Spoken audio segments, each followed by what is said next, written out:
ఇవి వచ్చేసి టమాటా కోసం మనం చేసుకున్న కాలువలు. సాధారణంగా అందరూ అయితే చేస్తారంటే స్టేకింగ్ డ్రిప్ ద్వారా వేస్తారు. డ్రిప్ ద్వారా వేసిన వాటికి స్టేకింగ్ చేస్తారు. సో మనకు డ్రిప్ లేదు కాబట్టి మనం కాలువల ద్వారా పండిస్తాం.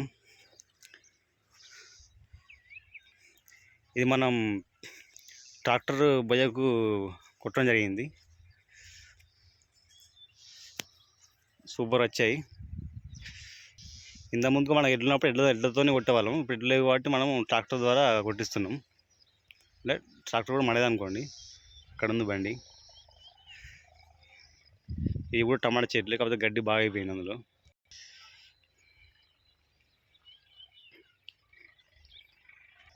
ఇది మొత్తం టమాటాకే.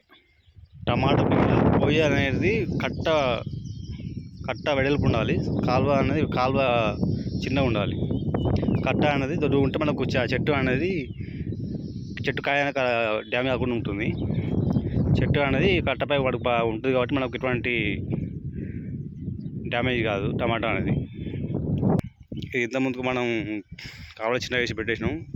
కంటిన్యూ వర్షం పడేసరికి మనం దాన్ని కలుపు తీయలేకపోయినాం. మొత్తం గడ్డి అయిపోయింది టమాటా చెట్లు. మరి టమాటా చెట్లే ఇంతకుముందు పెట్టినాయి అన్నమాట. సో మీరు కూడా ఇలాగే టమాటా చేసుకుంటే బాగుంటుంది.